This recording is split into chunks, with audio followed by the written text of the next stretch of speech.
আর শুনেন, খালি যে মাজারে গিয়ে, মন্দিরে গিয়ে, তারপরে হচ্ছে কোনো মানুষের পায়ের নিচে, তারপর হচ্ছে কোনো নেতার নিচে, পয়সাওয়ালার নিচে, কোনো মহিলাকে পাওয়ার জন্য এভাবে করলে যে শিরিক হয় তা না। শুধু শিরিক এভাবে হয় না। জাবের রাদিয়াল্লাহু আনহু থেকে বর্ণিত, তিনি বলেন, কি বলেন? তিনি বলেন যে বাইনার রাজুলি ওয়া বাইনাশ শিরকি ওয়াল কুফরি তারকুস সালাহ। একজন ব্যক্তি শিরিক আর কুফরের মধ্যে পার্থক্য হচ্ছে নামাজ ছেড়ে দেওয়া। বুঝাইতে পারছি? আমি বলি নাই, জাবের রাদিয়াল্লাহু আনহু বলছেন।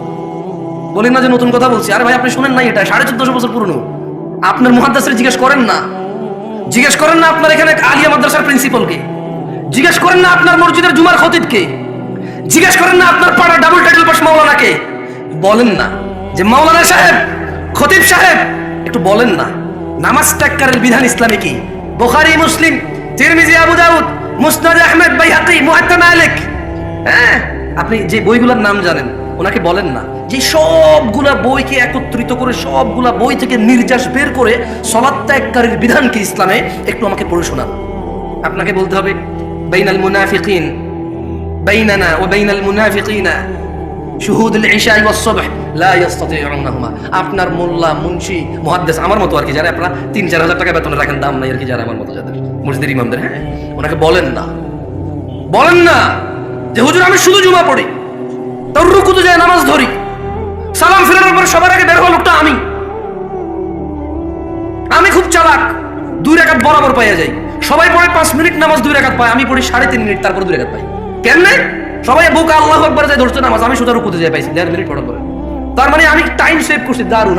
আমি যে কি বুদ্ধিমান, আল্লাহ, আমি যে কি চালাক। ইমাম সাহেব, আপনি বুঝেন না, আপনি জানেন না আমি কত ক্লেভার, আমি হেভি জিনিয়াস টাইপের জিনিস। হ্যাঁ, চিন্তা করেন, তোমরা 5 মিনিট পড়ে 2 রাকাত, আমি 3.5 মিনিট পড়ে 2 রাকাত আমি। এবং ইমাম সাহেব নামাজ শুরু হয় আল্লাহু আকবার দিয়ে, শেষ হয় আসসালামু আলাইকুম দিয়ে। আমি আসসালামু আলাইকুম বলছি, সবার আগের লোকটা আমি বাইরে হইছি, তারপরে নামাজ শেষ, আমি নাই, ওইখানে আমি টাইম সেভ করছি। আপনি চালাক না?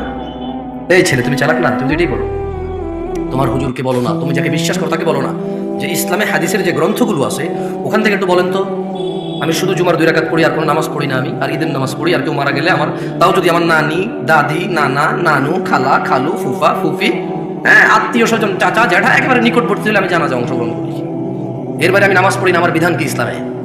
শুনেন, আপনার হুজুর থেকে শুনে নিয়েন, আপনার আলেম থেকে শুনে নিয়েন, আপনার বিশ্বস্ত মানুষটা থেকে, যাকে আপনি শ্রদ্ধা করেন। আজকে আমাকে নিয়ে আসছেন, আমি বলে দিই, দেখিয়ে এগুলো এসে বলতে হবে। যদি সে আপনাকে আদর করে এইভাবে মাথা বলে বলে, যারা সমস্যা নেই, ঠিক হয়ে যাবে, তো ওনার ব্যাপার।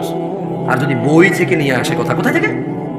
বই থেকে নিয়ে আসতে বলবে যে বাইনানা ওয়া বাইনাল মুনাফিকিন শুহুদুল ইশা ওয়াস সুবহ লা ইস্তাতিউনাহুমা।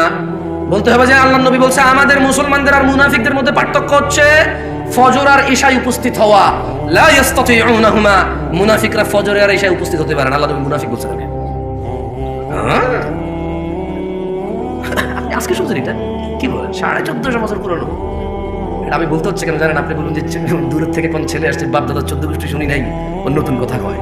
না, আপনি শুনছেন আজকে, এইটা নতুন কথা না। এটার বয়স 1450 ক্রস করছে। কেমন? মানে আপনার আব্বার আব্বা, তার আব্বার আব্বা, তার আব্বার আব্বা, তার আব্বার আব্বা, তার আব্বার আব্বা, তার আব্বার আব্বা, তাদের সবার আব্বার আব্বার আগে কথা। এটা আপনি বলবেন যে কি কথা বলে, বাপ দাদার জন্ম শুনে নেই। আর দূর, তোমার বাপ দাদার 14 গোষ্ঠীর 14 বার যোগ্য লিয়ার আগে কথা। এটা এত পুরনো কথা, তুমি শুনো নাই কখনো, সময় পাও না শুনতে। এটা বলতে হবে। আরেকটা কি বলবে? আরেকটা বলতে হবে যে বাইনাল আবদি ওয়া বাইনাল কুফরি তারকুস সালাহ। কাফির আর মুমিনের মধ্যে পার্থক্য হচ্ছে নামাজ ছেড়ে দেওয়া। এটা বলবে উনি, যদি উনি বই থেকে বলতে হয়। কেমন? 90% মুসলমানের দেশ। বলো মারহাবা, বলো, বলতে থাকো। তোমার ক্ষমতা অনেক না? তুমি নিজেকে নেতা বললে নেতা, সুদর্শন বললে সুদর্শন, কবি বললে কবি, লেখক বললে লেখক, তুমি তো বলো নিজেকে মুসলমান, মুমিন বলো, তোমার মর্জি। কিন্তু মনে রাখবা, ইয়াউমা লা তামলিকু নাফসুন লিনাফসিন শাইআ ওয়াল আমরু ইয়াউমাইযিন লিল্লাহ। ওই দিনকে ভয় করো যেদিন কোন মানুষের কোন ক্ষমতা কোন কাজে আসবে না। একচ্ছত্র মালিকানা সিদ্ধান্ত নেওয়ার ক্ষমতা থাকবে কার? ওই দিনকে ভয় করো। ওই দিন মুসলমান বললে মুসলমান হওয়া যাবে না। আল্লাহর নবী বলে গেছে যে নামাজ ত্যাগ করে সে কুফরি করে। এখন বলবো জামশেদ মজুমদার এসে ফতোয়া দিয়েছে নামাজ ছাড়লে কাফের। আমি কখন বললাম রে ভাই? জাবের রাদিয়াল্লাহু আনহু বলছে, আল্লাহর নবী বলছে যে নামাজ ছাড়ে সে কাফের, যে নিয়মিত নামাজ ছেড়ে দেয়, যে নামাজকে পরিত্যাগ করেছে, যে নামাজকে ছেড়ে দিয়েছে, যে নামাজের সাথে কোনো সম্পর্ক রাখলো না, নিজের সম্প্রীতি রাখলো না, কিছু রাখলো না। যে শরমে নামাজ পড়ে, জুমা না পড়লে মানুষে কি করে? আরে বেটা ভাই আমার, জুমা আর জোহর দুইটাই ফরজ। কেমন মানে জুমার দিনের যে 2 রাকাত জুমা আর শনিবারের যে 4 রাকাত জোহর দুইটাই ফরজ। কেমন? আল্লাহ আমাদেরকে বোঝার তৌফিক দান করুন। তো আপনাদেরকে এমন একটা তথ্য পাবো, আর একটা ওই যে বললাম বাইনার রাজুলি ওয়া বাইনাশ শিরকি ওয়াল কুফরি তারকুস সালাহ। নিশ্চয়ই বান্দা মুশরিক কাফেরের মধ্যে পার্থক্য হচ্ছে নামাজ ত্যাগ করা। এই ছোট ভাই, তোমরা কি মেলায় আসছো? ছোট ছোট বাচ্চাগুলোকে ধমক দিয়ে না, আস্তে আস্তে কথা বলো। অবশ্য রাস্তার পাশে মাহফিল করতেছে, স্বাভাবিক, সবে তো ছিল। মাইক্রোফোন সিস্টেমটা আপনার ভালো লাগে না? কেমন খায় শোনা যায় তো? আচ্ছা যাই হোক, বহু দূর থেকে আসছি। এই পুরো কাউনিয়ার সবাই যদি জান্নাতে চলে যায়, যদি আমি না যেতে পারি, এটা আমার কোনো সফলতা নাই। এই পুরো কাউনিয়ার সবাই যদি জাহান্নামের নিম্ন স্তরে চলে যায়, যদি আমি মুক্তি পেয়ে যাই, এতে আমার কোনো লস নাই।